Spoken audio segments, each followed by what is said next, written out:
flattering or not. He's also the chairman of the House Financial Services Committee. Please welcome from my home state of Massachusetts, Congressman Barney Frank. Barney!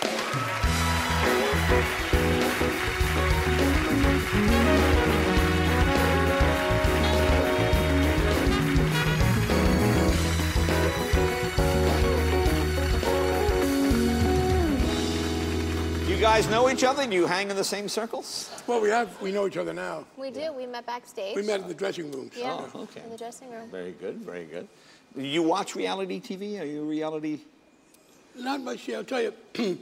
I mean, I have to deal with reality for a living, and reality hasn't been all that great lately. Seriously, the economic situation, as tough as it is, it's kind of, you're dealing with people who are out of jobs, you're trying to help them out, so. Right. Have you ever seen my show? No, to be honest, I'm into escape TV. I generally, with my schedule, I'm generally watching reruns of situation comedies at about 10 o'clock at night until your show comes on. Right, of course, of course. But no, Let me ask you. Reality, given the economic situation, and we're trying as hard as we can to fix it, but I am looking for a little escape when I turn on TV. Okay, that's honest. Now, President Obama pulled the troops out of Iraq today, said the war is ending. What do you think of this? What do you make? Well, I'm mostly happy. I'm a little concerned because we're leaving 50,000 men and women there, and frankly, I would like to bring them all home. Part of the problem is that he says, well, they're non-combat troops, but I'm not sure the other side knows that they're non-combat troops. Yeah. And I don't like the notion of taking our young men and women, and they're the great fighting force. If there's no combat, then I don't know what they're doing there. I mean, they're there for combat. Yeah. And but the other point is, in fairness to the president, which is not a phrase you hear that often, he inherited this situation of this war. It's time, and as he said in there, we got to use the money to put people back to work. We have this frustration. There are things we should be doing now to help people get jobs, which is the great need of this country now, economically and socially. But we're worried about adding to the deficit. If we weren't spending tens of billions of dollars a year in Iraq and had some of that to bring home, you could put people back to work and still be able to deal with the deficit. And that's why, as you know, I've teamed up with one of the most conservative Republicans, Ron Paul of Texas, and we believe the time has come to say to the rest of the world, you're welcome for all that we've done to protect everybody everywhere for about 50 years, but we need to bring some of that money home and take care of our own needs because we're not rich enough to keep doing that. What are your ideas to reduce the deficit and raise revenue? Well, one is to withdraw our troops. We now have 15,000 Marines on the island of Okinawa. Right. Now, most people thought that when John Wayne died, we get off of Okinawa. Right.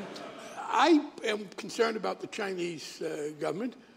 We need to have some air power and sea power there, but 15,000 Marines in Japan serve no purpose. Again, I just was reading an article the other day about a guy they caught who's been a great arms dealer, and they said, everywhere we've been involved, in Sierra Leone, in the Congo, in this place, in that place, we found him.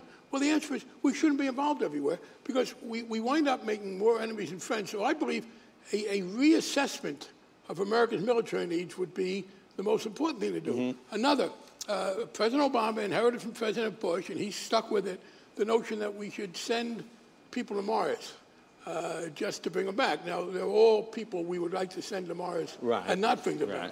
But that's a cost of hundreds of billions of dollars. I want to have scientific exploration of space, but not with people. And then I have, as you know, a couple of revenue raisers. Now, what are those? Well, one, we now make it illegal for adults to gamble on the internet. If you have some guy who wants to play poker on the internet, we say it's illegal. Why that's anybody's idea of the government's business is beyond me. We could make billions of dollars a year by making it legal and taxing it. Whenever you try and prohibit something that people want to do... Yeah, but see, I kind of disagree with that. See, to me, Vegas works because you have to cross the desert to get there. You have to make an effort. You go to the desert, you lose your money, and you come home. And you can't go to the desert again unless you get more money. If you're sitting at home and you're up late at night and you got your little credit card, next thing you know, it's like a mini bar. You're not going to eat potato chips unless they're in the mini bar. First of all, there are casinos all over the place. You don't have to cross the desert to get to Mississippi, New Jersey. No, but you have to physically move. I agree, Dave, but here's what we did in the bill that passed the committee I chair. We do not allow you to do it with a credit card. only with a debit card or a prepaid card. Okay. That is, and I agree with that. Okay. So, but there are ways to say that you put a limit on it, and they would only be allowed, what the law says that the banks can't process these payments. We've said, okay, you can use a debit card, and you might even limit it to this, only to a prepaid card. The other point is this, people are going to do it. And this notion, if there's something that people want to do, and it's not hurting somebody else, but it's bad for them, they're going to keep doing it. It's like, I remember when they started with the lottery. The lottery was going to make us have the most fantastic schools in the world. Every child will have a computer, every kid would have every school book, with all the money you raise from gambling. Where'd all this money go? Why are the schools in such bad shape and everybody's gambling? I don't get it. The answer is twofold. First of all, the problem that teachers and others face in the school can't always be solved by money.